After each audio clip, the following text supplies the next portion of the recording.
Alright guys, well, Congresswoman Cammack here, and we just finished the State of the Union, the very first one for the Biden administration, and I like to say that really it was more of a state of the swamp, but details.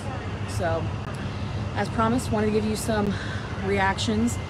I'll tell you right now that there's still a lot of craziness happening. In fact, I'm going to turn the camera around so you guys can see kind of what's going on. All of the security is still in place. Here is our Capitol. That is our Capitol. That's not Nancy's. And over there they have the beast. You can kind of see it right there. Anyways, and across that is the Library of Congress. So, I know several of you did not watch it. I totally get it. I understand why. But that's what you guys pay me to do. Go to things like this. And, well, not all that I do, but, you know. I don't even know where to begin, because that speech was the most divorced from reality speech that I have ever heard.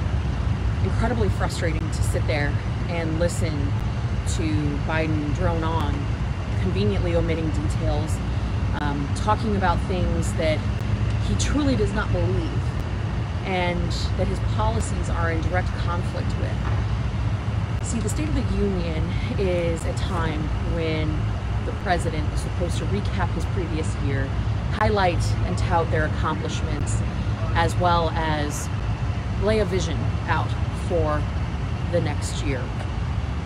This should have been the shortest speech in American history, truly.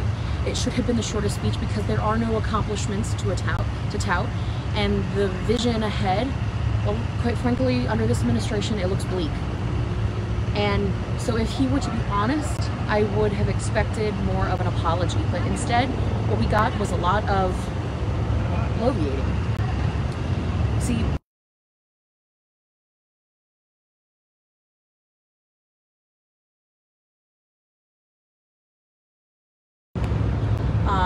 messaged, poll-tested questions that have been floating around for the last couple of days.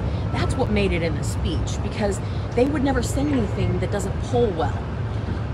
But instead, like I said, what we got was a carefully curated, poll-tested, focus group speech. And actually, the beast is leaving right now. If you guys want to see, check this out.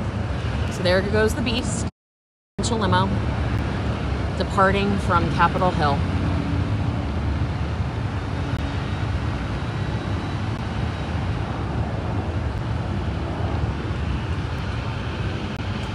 And you see how they have multiples of them? Multiple presidential limos.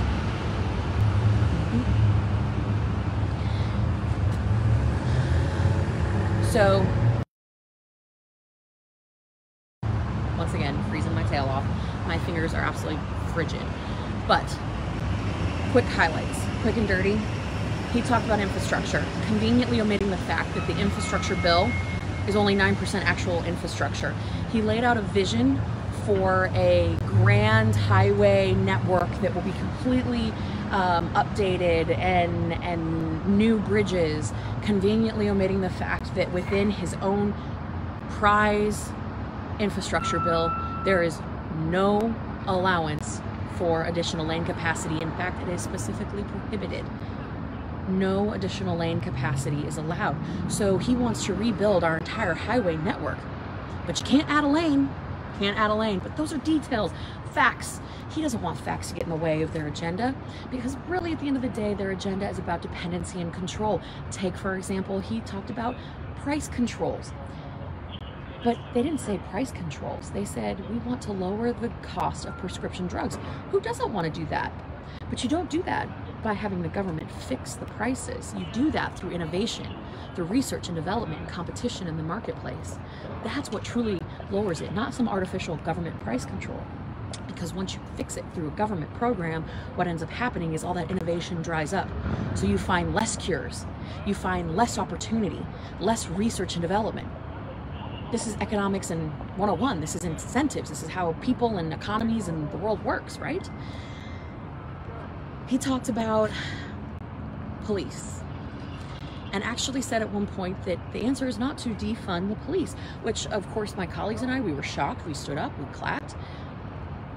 AOC was sitting behind me up in the gallery, and I just couldn't resist the opportunity to turn around and see her reaction to her president talking about supporting police, even though we know that that's just words, that he doesn't actually mean it. Because if he did, he wouldn't be doing what he's doing and having an open border crisis. He wouldn't be allowing narcotics to pour into our communities. He wouldn't be taking money away from community programs that actually help them hire and train and recruit law enforcement.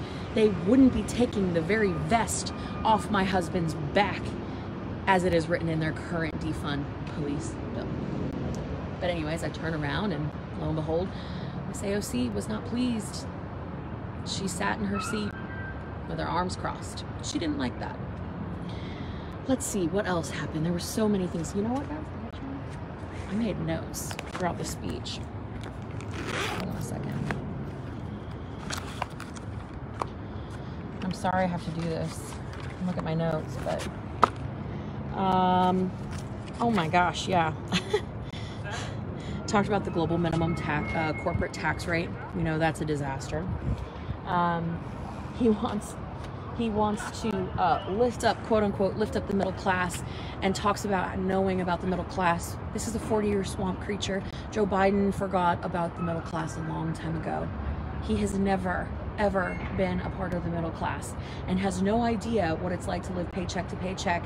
And if he did, he would certainly stop spending nearly $9 trillion in a single year. Because we all know, everyday Americans like us, we know that the more that the government spends, the less we get to keep in our pockets. And for so many of us, trying to figure out at the end of the month, do we pay for gas or do we pay for groceries?